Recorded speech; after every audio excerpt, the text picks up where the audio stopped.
El whisky más caro del mundo sabe a ceniza cuando lo bebes solo, te lo juro. Y yo llevaba días bebiendo solo, descalzo, caminando sobre el mármol italiano que antes me parecía el símbolo de mi victoria y que ahora solo me devolvía el eco de mi fracaso. Cada paso era un martillazo en el silencio, un sonido hueco, inmenso, que llenaba las 20 habitaciones de una casa que de repente se había vuelto una tumba de lujo. Antes, el silencio era mi herramienta, mi arma. Lo usaba para cerrar tratos, para intimidar, para demostrar poder. Un hombre que se siente cómodo en el silencio, pensaba yo, es un hombre que lo controla todo. ¡Qué ingenuo! Ahora el silencio me controlaba a mí, me asfixiaba. Se metía por debajo de las puertas, se sentaba en la silla vacía frente a mí en la mesa del comedor, se acostaba a mi lado en una cama que medía 3 metros de ancho. Los primeros días fueron los peores. Aún esperaba que sonara el teléfono. Por pura inercia, miraba la pantalla oscura esperando un nombre, una notificación, cualquier cosa que me conectara con el mundo que había construido. Pero nada. El mundo seguía girando. Simplemente ya no giraba a mi alrededor. La gente que me llamaba a diario para pedirme un consejo, un favor o simplemente para adularme, se había esfumado, como si nunca hubieran existido. Pero la verdadera caída no fue esa. La verdadera caída estaba a punto de empezar. Aquella noche, la botella de whisky ya estaba por la mitad. Me levanté y sentí el frío de la piedra en las plantas de los pies, un frío que me subía por todo el cuerpo. Caminé sin rumbo, como un fantasma en mi propio palacio, hasta que salí al jardín. La brisa de la noche me golpeó la cara, y ahí estaba la piscina, iluminada con esas luces azules, casi hipnóticas. Parecía un portal, un agujero en la realidad, un lugar donde el ruido de mi cabeza por fin se apagaría. Me acerqué al borde, despacio. El agua estaba increíblemente quieta, como un espejo negro, y en ese espejo vi un rostro, un hombre demacrado, con la barba de varios días, los ojos hundidos. No lo reconocí al principio. No era el tiburón, el magnate que salía en las portadas de las revistas. Era un náufrago, un hombre que lo había perdido todo porque en realidad nunca había tenido nada de valor. Sentí un cansancio profundo, un agotamiento que no era físico, era del alma. Pensé que era un final poético, incluso justo, el Dios que se había creado a sí mismo, a punto de ser tragado por su propio reflejo. No había drama ni testigos, solo yo, el silencio y el agua azul. Era limpio, era definitivo. Me temblaban las manos, pero no era por miedo. No sé cómo explicarlo, era como una especie de alivio. Cerré los ojos, respiré hondo y me preparé para dar el último paso, el fin de la partida. Y justo ahí, cuando el universo entero se había reducido a ese centímetro que me separaba del abismo, ocurrió lo que lo cambió todo. No era una voz, te lo juro. Fue algo más primario, más profundo, como si el propio silencio, de repente, hubiera decidido hablarme. Y lo que dijo no fue una pregunta ni un consuelo, fue una afirmación, una verdad tan pesada que me ancló al suelo, justo en el borde de mi propia destrucción. Pero para entender por qué esa voz me partió en dos, tienes que entender el hombre que yo era. El hombre que construyó un mundo donde las voces no existían, solo los números. Mi vida, antes del derrumbe, era un reloj suizo, precisa, implacable, fría. El sonido que me despertaba a las 5 de la mañana no era el canto de los pájaros, era el pitido electrónico del terminal de Bloomberg. Antes de que el sol se molestara en salir, yo ya sabía si Tokio había cerrado en verde o si los futuros de Sydney prometían una sangría. Las cifras no duermen. Yo tampoco. El café no era un placer, era combustible, una máquina italiana, carísima, que molía el grano al instante y me servía un expreso tan negro y amargo como mis decisiones. Lo bebía de pie, mirando a través del ventanal de mi ático. Veía las luces de la ciudad despertando perezosamente y sentía una especie de desprecio condescendiente. La gente normal lo llama amanecer. Para mí era el pistoletazo de salida, y yo ya les llevaba horas de ventaja. Mi despacho ocupaba toda la última planta, un acuario de cristal suspendido sobre una ciudad que se movía a mi ritmo. El silencio allí era absoluto, casi sagrado. Mis empleados caminaban de puntillas por los pasillos, hablaban en susurros, sabían que un ruido innecesario, una interrupción inoportuna, Podía costarles el puesto. El miedo es la herramienta de gestión más eficiente que existe, pero yo creía que ese silencio era mi mayor logro, la prueba de mi control total. Recuerdo una vez a un analista joven, un chico brillante de una universidad carísima. Entró en mi despacho sin llamar, con la cara pálida. Había cometido un error, un decimal mal puesto en una operación que nos iba a costar un par de millones. Me miró con los ojos llenos de pánico, balbuceando: «Disculpas». Yo ni siquiera levanté la vista de mi pantalla. Le escuché en silencio hasta que se quedó sin aire. Entonces, con la voz más tranquila del mundo, le dije: «Recoge tus cosas. Tienes 10 minutos para desaparecer de este edificio». No grité, no le insulté. El poder de verdad no necesita levantar la voz. Suplicó. Dijo que tenía una familia. Yo pulsé el intercomunicador y le dije a mi secretaria que llamara a seguridad. Mientras se lo llevaban, yo ya estaba cerrando otra operación que cubría esa pérdida y la triplicaba. No sentí nada, ni rabia ni pena. Era solo un mal número que había que borrar de la ecuación. Mi familia funcionaba bajo la misma lógica. Mi mujer, Elena, era una pieza más en mi colección. Guapa, elegante, de buena familia, perfecta para las cenas benéficas y los artículos de sociedad. Nuestras conversaciones eran como juntas de accionistas. Hablábamos de la agenda de la semana, de los colegios de los niños en Suiza, de la próxima gala. Nunca hablábamos de nosotros. No había nada de qué hablar. A veces, por la noche, la veía dormir a mi lado y me parecía una extraña, una desconocida con la que compartía una firma en un contrato. Ella sabía que mi única fidelidad era con mi imperio, y lo aceptaba. El lujo era una buena anestesia, y mis hijos los quería, supongo, a mi manera. Para mí, quererlos era darles lo mejor, los mejores internados, los mejores contactos, un futuro donde no tuvieran que luchar como yo lo hice. Los llamaba una vez a la semana. Conversaciones de 5 minutos, cronometradas. ¿Todo bien? ¿Necesitas algo? Sigue estudiando. Creía que les estaba construyendo un reino. Ahora me doy cuenta de que solo les estaba enseñando a vivir sin un padre. Pero en ese momento, te juro que pensaba que lo estaba haciendo todo bien. Estaba convencido. La fe, la espiritualidad, para mí eran muletas para débiles. Veía a la gente ir a la iglesia los domingos y sentía lástima. Necesitaban creer en un ser superior, en un plan divino, para darle sentido a sus vidas insignificantes. No entendían la verdad más simple de todas. No hay más Dios que la voluntad de uno mismo. No hay más cielo ni infierno que el que tú te construyes aquí, en la tierra. Y yo había construido mi cielo personal, una torre de marfil y cristal, desde donde observaba al resto de los mortales. No necesitaba a nadie. No creía en nada que no pudiera cuantificar, medir y controlar. El amor era una reacción química, la amistad una red de intereses, la vida un juego de suma cero. O ganas o pierdes, y yo solo sabía ganar. Estaba en la cima del mundo, completamente solo, y convencido de que esa soledad era el precio de la grandeza. Una mañana de martes me desperté como siempre, a las 5 en punto. El terminal parpadeaba con los datos de Asia. Mi café negro y amargo. Me puse mi traje de 1.500 euros, anudé mi corbata de seda. Era un día como cualquier otro, un día para mover el mundo a mi antojo. No tenía ni la más remota idea de que ese martes, el Dios en el que yo creía, o sea, yo mismo, estaba a punto de declararse en bancarrota. El primer indicio fue casi imperceptible. Una línea roja en la pantalla. No era algo que me asustara. Te juro que no. Para mí, el rojo era el color de la oportunidad.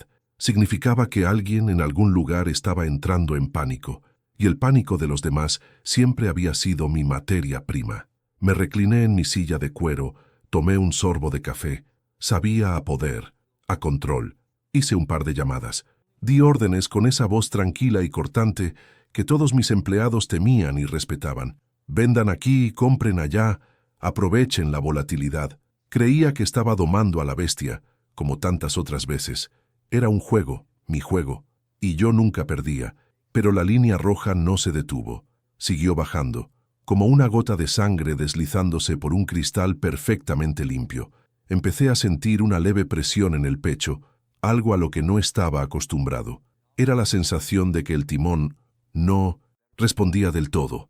Aún así me dije a mí mismo que era solo una corrección del mercado más agresiva de lo normal. El pánico es para los aficionados.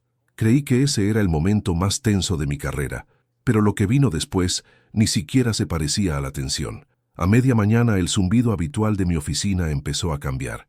Las conversaciones seguras se convirtieron en susurros nerviosos. Las miradas que antes buscaban mi aprobación ahora se desviaban cuando yo pasaba. El aire, normalmente cargado de la electricidad del dinero, se sentía denso, pesado, como el aire que precede a una tormenta terrible. Mi teléfono, que solía sonar sin parar, empezó a tener pausas, pequeños silencios de 5, 10 segundos. Al principio no le di importancia. Luego las pausas se hicieron más largas. 1 minuto, 5. El silencio se estaba colando por las grietas de mi imperio, y era un silencio que no me gustaba. Hice una llamada a un socio en Londres, un hombre que me debía la mitad de su fortuna. Su voz, normalmente servil y llena de falsos elogios, sonaba extraña, distante. «Las cosas están complicadas», me dijo. No usó mi nombre, no me llamó jefe, solo dijo eso, y por primera vez en una década alguien me colgó el teléfono. Me quedé mirando el auricular, pesaba 1 tonelada. De repente, el café me supo a metal. A la hora de comer, nadie se movió de sus puestos, nadie comió. El único sonido era el tecleo frenético y desesperado de los teclados. Era como escuchar a un ejército de insectos atrapados en una caja, luchando por salir. La línea roja ya no era una línea, era un precipicio, un abismo digital que se estaba tragando años de trabajo, de astucia, de noches sin dormir. Pero lo más extraño todavía no había pasado.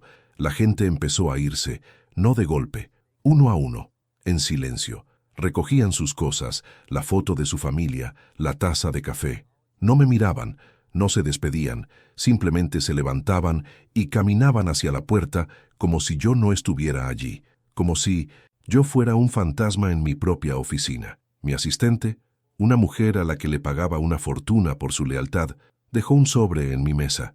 Mi carta de dimisión, susurró, sin atreverse a levantar la vista, y se fue. El sobre blanco, sobre la madera oscura de mi escritorio, parecía una lápida. Para las 3 de la tarde estaba solo, completamente solo en una oficina panorámica que ocupaba toda la planta. El sol de la tarde entraba por los ventanales, iluminando el polvo que flotaba en el aire. Es un polvo que antes no se veía por el movimiento constante. El silencio era total, absoluto. Ya no había llamadas, ya no había correos, ya no había nada. Me levanté y caminé hacia el ventanal. La ciudad se extendía a mis pies, un organismo vivo y vibrante. Los coches se movían como células por las arterias de asfalto. La gente caminaba por las aceras, viviendo sus vidas. Todo seguía igual ahí fuera. Nada había cambiado. Pero aquí dentro, mi mundo se había detenido. Me temblaban las manos. Miré el reflejo de mi rostro en el cristal. Vi a un hombre con un traje caro y una expresión vacía, el rey de un castillo que se había desmoronado sin hacer ruido. No hubo gritos, no hubo una explosión, solo este silencio ensordecedor, y justo cuando pensaba que el silencio era el peor castigo, entendí que solo era el principio. Me quedé allí, no sé cuánto tiempo, horas quizá. Vi cómo el sol se ponía, tiñendo el cielo de naranja y púrpura, los colores de un moretón. Las luces de la ciudad empezaron a encenderse una por una, como estrellas artificiales en una galaxia que ya no me pertenecía. El teléfono de mi escritorio sonó. Una vez. El sobresalto fue tan grande que casi me caigo. Mi corazón se disparó. Por un segundo, una chispa de esperanza estúpida se encendió en mi pecho. Quizá se había revertido. Quizá todo había sido una pesadilla. Caminé lentamente hacia la mesa. Descolgué. No era nadie. Era solo el tono de línea. Un pitido monótono, constante, infinito. Un sonido vacío que me confirmaba que ya no había nadie al otro lado. Nadie me buscaba. Nadie me necesitaba. Nadie. Dejé caer el auricular. No hizo un gran ruido al golpear la base. Solo un clic sordo. El último sonido de mi vida anterior. El mundo seguía ahí fuera, indiferente y brillante. Pero aquí dentro en mi torre todo se había apagado. Salí de la oficina como un autómata. No recuerdo haber llamado al ascensor ni haber caminado por el vestíbulo de mármol. Mi cuerpo se movía por pura memoria muscular, mientras mi mente era un espacio en blanco, un zumbido sordo. Las luces de la ciudad se deslizaban por el cristal del coche, pero yo no las veía. Eran solo manchas de color sin significado, borrones en un lienzo que ya no era el mío. Conducir hasta casa fue un acto reflejo. Las calles, el tráfico, los semáforos, todo era un ruido de fondo. Cuando llegué a la puerta de mi mansión, esa fortaleza que había construido para aislarme del mundo, sentí un frío que no venía de la noche. La casa estaba a oscuras. Claro, ya no quedaba nadie que encendiera las luces para mí.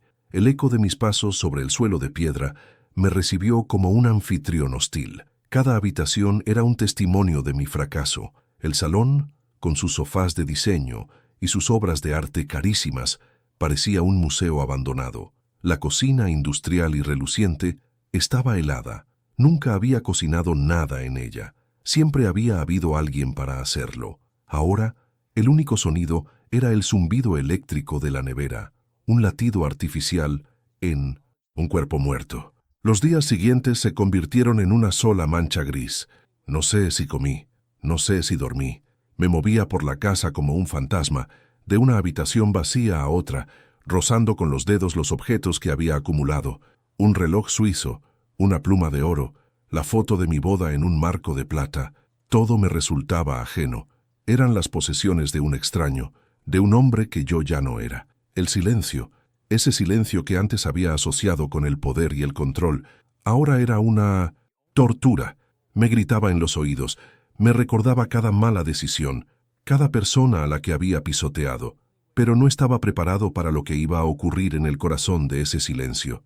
Una noche, o quizá era la tarde, el tiempo había perdido todo su sentido. Me encontré en la bodega. Cientos de botellas de vino y licores, colecciones que valían una fortuna, o que la valían antes. Cogí la botella de whisky más cara, una edición de 50 años. Su peso en mi mano era lo único real que había sentido en días. Subí las escaleras descalzo. El frío del mármol me subía por los pies, pero no me importaba. Necesitaba sentir algo, cualquier cosa. Crucé el salón y salí al jardín. La noche era increíblemente clara. El aire olía a hierba húmeda y a cloro de la piscina. Y allí estaba, la piscina, con sus luces azules encendidas, brillando en la oscuridad como un portal hacia el final, hacia el silencio definitivo. Caminé hasta el borde. El agua estaba quieta, como un espejo negro, y en ese espejo vi mi reflejo. No era el magnate, el tiburón. Era un hombre que no reconocía, un rostro demacrado, con la barba de varios días y los ojos hundidos, vacíos. Vi a un hombre viejo, mucho más viejo que mis años. Un hombre derrotado. Y por primera vez no sentí rabia ni orgullo. Sentí nada. Una aceptación hueca. Era el final lógico. El Dios que se había caído de su propio cielo de cristal. Cerré los ojos.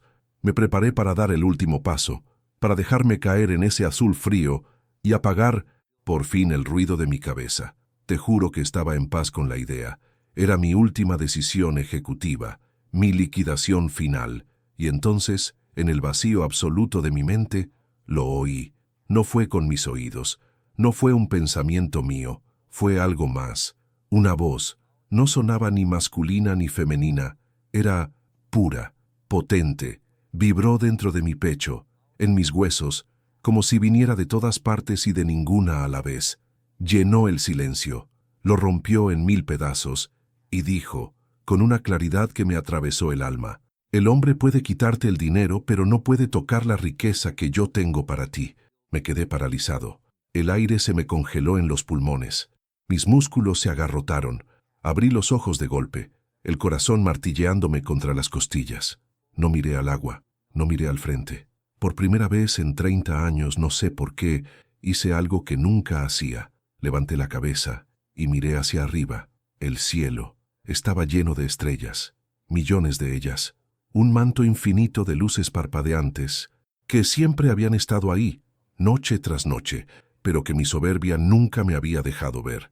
Estaba tan ocupado construyendo mi propio universo de neón que me había olvidado del de verdad. Y en ese instante, bajo ese cielo inmenso, me rompí. No fue un derrumbe, fue una demolición. Caí de rodillas sobre la hierba húmeda y fría. La botella de whisky se me resbaló de las manos y rodó a mi lado, olvidada, y empecé a llorar. No eran lágrimas de pena, ni de rabia. Eran otra cosa. Lloré como un niño perdido que acaba de ser encontrado. Lloré por el hombre del traje caro, por el marido ausente, por el padre que nunca estuve. Lloré no por los millones que había perdido, sino por la vida vacía que había construido. En ese momento, al borde del abismo, con el olor a tierra mojada en mis manos, lo entendí todo. Mi verdadera bancarrota no estaba en un banco suizo. Llevaba años en quiebra, con el alma en números rojos. No sé cuánto tiempo estuve allí, arrodillado sobre la tierra mojada. Pudo ser un minuto o una hora. El tiempo se había vuelto líquido, sin sentido. El llanto se secó y solo quedó un vacío inmenso, pero no era el vacío de antes. Este no era un vacío de soledad, era de espacio, como si hubieran demolido un edificio viejo y horrible dentro de mí para dejar sitio a algo nuevo. Sentí el frío de la noche colándose por mi ropa, un frío que me llegaba hasta los huesos. Mis manos temblaban, pero ya no de miedo ni de rabia. Era el temblor de un motor que vuelve a arrancar después de mucho tiempo. Y entonces, sin darme cuenta, el mundo se fue apagando. No hubo un desmayo violento, solo una entrega. Me dejé caer de lado sobre la hierba, y la oscuridad me abrazó como una vieja amiga. Pero lo más extraño todavía no había pasado. Me desperté entre sábanas de hilo egipcio. El olor a limpio y a desinfectante me confundió por un segundo. Estaba en un hospital. Abrí los ojos y reconocí el techo de mi propia habitación. La luz del sol se filtraba por las persianas, dibujando rayas doradas en la pared. No me dolía la cabeza, no tenía resaca. Me sentía ligero, como si me hubieran quitado un peso de encima que llevaba cargando toda la vida. Me incorporé y vi un vaso de agua y 2 pastillas en la mesilla de noche. Alguien había estado allí. Me levanté, mis piernas se sentían extrañamente firmes. Fui al baño y me miré en el espejo. Era la misma cara, las mismas arrugas, el mismo pelo gris en las sienes. Pero los ojos, mis ojos eran diferentes. La tormenta se había ido. Por primera vez no veía al tiburón, al magnate. Veía a un hombre, simplemente un hombre. Fue entonces cuando llamaron a la puerta. Era Ricardo, el jefe de seguridad. Un tipo leal que llevaba conmigo 15 años y al que apenas le había dirigido la palabra. Estaba pálido, nervioso. Me dijo que me había encontrado de madrugada tirado en el jardín y que había llamado a mi médico personal. Señor, empezó a decir, pero se calló. No sabía qué decir. Nadie sabía nunca qué decirme, si no, era para pedirme dinero o para adularme. El médico llegó 1 hora después. Un hombre pragmático, de esos que creen que cualquier problema del alma se puede arreglar con una pastilla y 8 horas de sueño. Me hizo preguntas. Si había bebido mucho, si estaba bajo demasiado estrés, si había tenido pensamientos extraños. Le conté la verdad, no toda, pero sí una parte. Le dije que me había derrumbado, que había tocado fondo. Omití la parte de la voz. ¿Cómo le explicas a un hombre de ciencia que has escuchado algo que no venía de ninguna parte? Me habría mandado directo a un psiquiátrico. Aún así, su diagnóstico fue claro, un episodio de estrés agudo, un colapso nervioso. Me recetó ansiolíticos y me recomendó desconectar. Su mirada era compasiva, pero fría. Era la mirada de alguien que ve un coche de lujo abollado y solo piensa en la reparación, no en el conductor. Pero yo sabía que no había sido un colapso. Fue una colisión con algo real. Necesitaba una prueba, una sola, cosa que me confirmara que no me había vuelto loco. Después de que el médico se fuera, bajé descalzo al jardín. El sol de la mañana calentaba el césped, que todavía estaba húmedo por el rocío. Caminé hasta el borde de la piscina, hasta el lugar exacto donde me había arrodillado. Mi corazón empezó a latir con fuerza. Tenía miedo de lo que iba a encontrar, o de lo que no iba a encontrar. Busqué con la mirada la botella de whisky.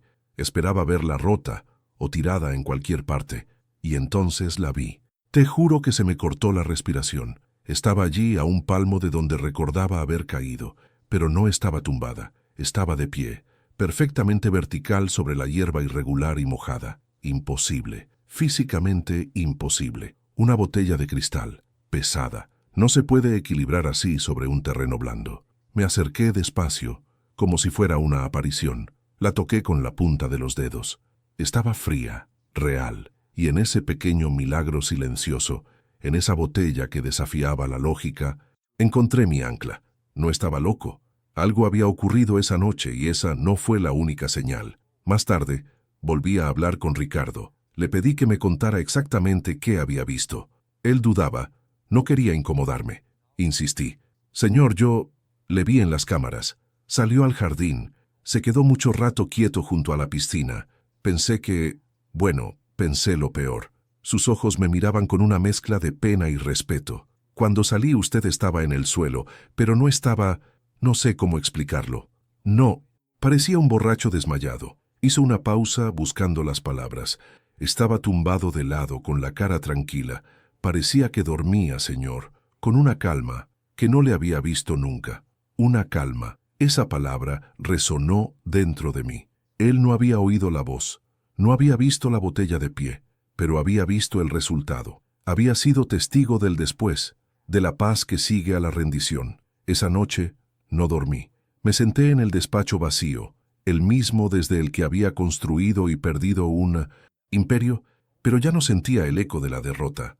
El silencio ya no era un grito, era un lienzo en blanco. Por primera vez en mi vida, no tenía un plan, no sabía qué haría mañana, ni la semana que viene. Todas las certezas que habían gobernado mi existencia, el dinero, el poder, el control, se habían hecho polvo, y en su lugar había quedado una sola cosa, una pregunta, una que no tenía que ver con los mercados ni con los balances, tenía que ver con esa voz y con la riqueza que nadie me podía quitar, y así me quedé sentado en la oscuridad de mi despacho, con esa única pregunta flotando en el aire.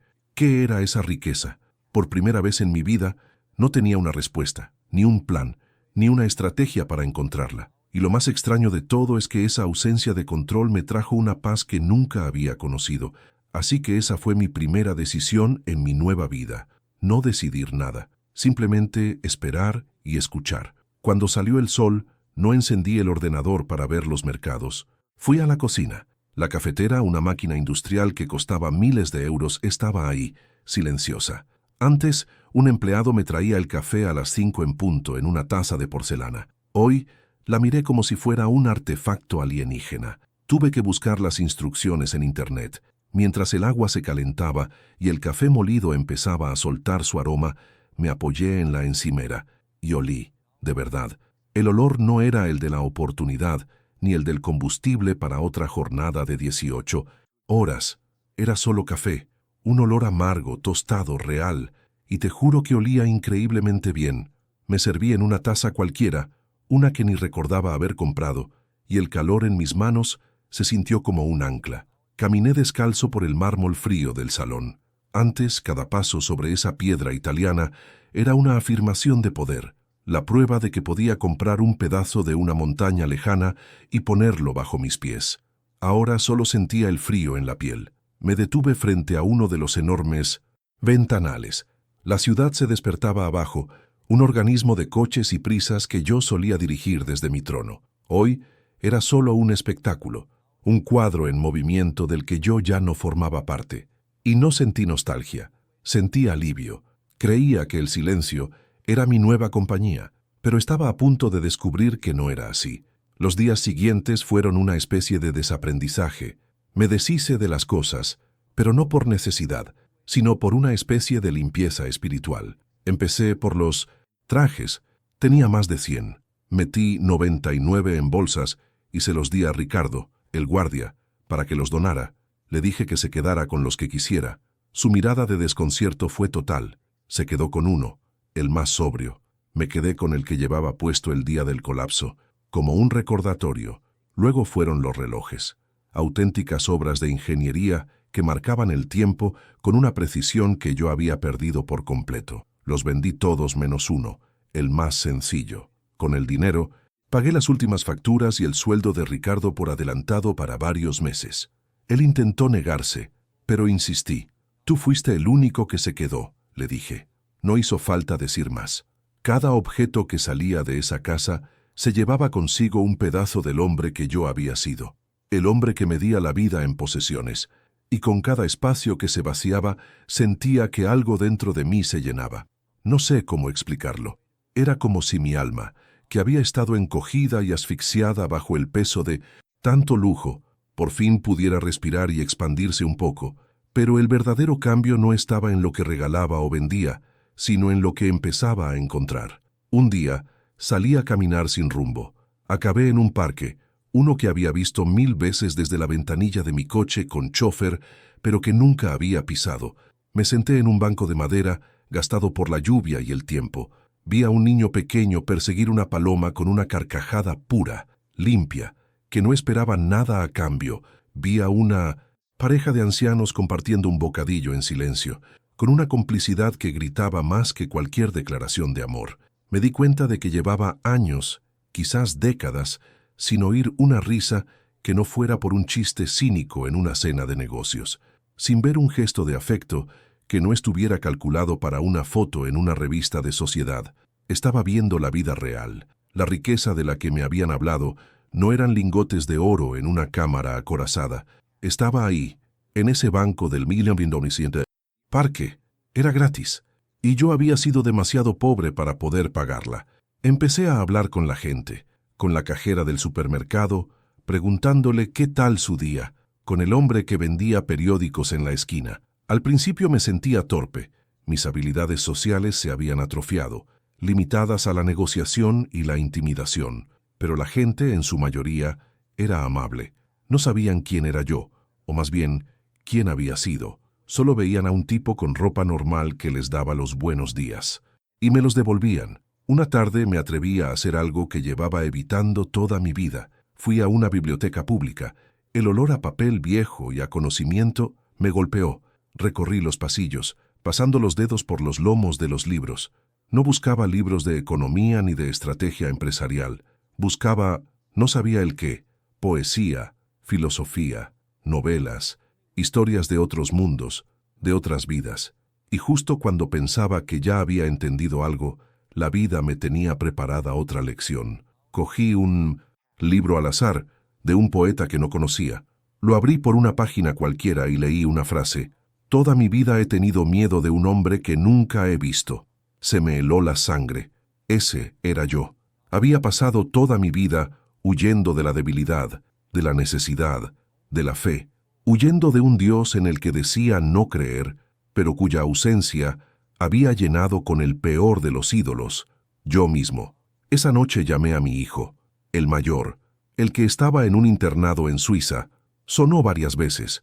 Cuando respondió, su voz era distante, cautelosa. Esperaba que le pidiera dinero, supongo, o que le contara mis penas. No hice ninguna de las dos cosas. Solo le pregunté cómo estaba, qué tal los estudios, si seguía tocando la guitarra. Hubo un silencio largo al otro lado de la línea, un silencio lleno de confusión. Me contó algunas cosas con monosílabos al principio, luego se fue soltando un poco. No fue una gran conversación, fue torpe, extraña, pero fue la primera conversación real que teníamos en años.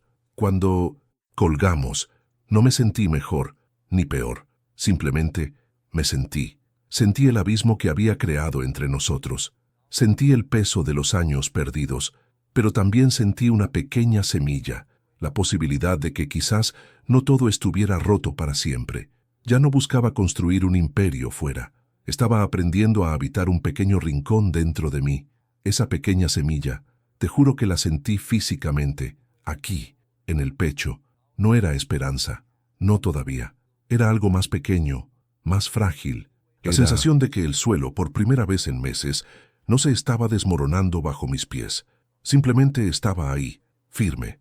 Al día siguiente, hice algo que mi antiguo yo habría considerado una locura. Cogí el último reloj de oro que me quedaba, una de esas piezas de ingeniería suiza que valen más que un coche de lujo. No fui a una casa de empeños. Fui a un pequeño parque, uno de esos de barrio con abuelos y niños, y me senté en un banco.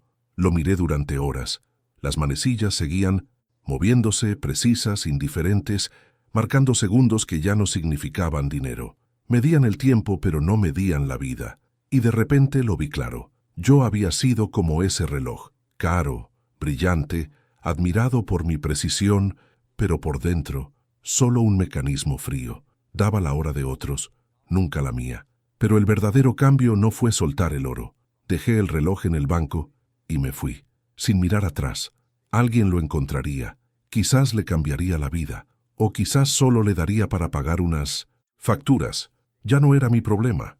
Mi problema, o más bien mi solución, era volver a ese apartamento pequeño y anónimo que ahora alquilaba, y sentir paz, la ausencia de eco. El silencio que antes me gritaba ahora me susurraba. Empecé a escuchar sonidos que el ruido de los millones nunca me había dejado oír. El latido de mi propio corazón, el ritmo de mi respiración, el murmullo de la vida al otro lado de la ventana. Te parecerá una tontería, pero para mí fue como oír música por primera vez. Unas semanas después, mi hija me escribió un email, corto, distante. Me preguntaba si necesitaba algo. No pedía perdón, ni yo lo esperaba. Le respondí con la verdad. Le dije que no necesitaba nada material, pero que me encantaría volver a escuchar su voz algún día, solo si ella quería. No contestó, y dolió. Claro que dolió. Un dolor agudo, real, pero era un dolor limpio. Ya no era la rabia del Dios herido en su orgullo. Era la tristeza de un padre que por fin entendía la profundidad del daño que había hecho. Y en esa tristeza, extrañamente, me sentí humano. Mucha gente creería que la lección era sobre perderlo todo para encontrarse a uno mismo. Pero la vida, al final, me enseñó que era algo mucho más simple. No se trataba de encontrarme. Se trataba de dejar de huir, de aceptar que el yo que había construido el magnate, el tiburón, no era más que un personaje, un castillo de naipes levantado para que nadie viera al niño asustado que había dentro. El verdadero trabajo no era construir un nuevo imperio, era simplemente dejar de actuar. Hoy no tengo respuestas. La voz que escuché esa noche en la piscina no ha vuelto a hablar, y está bien, no la necesito. Su mensaje no era una profecía, era una llave que abrió una puerta dentro de mí que llevaba 30 años cerrada con 7 cerrojos. Ya no soy el dueño de nada, pero al fin soy libre. Antes, mi valor cotizaba en bolsa. Ahora, simplemente, vale.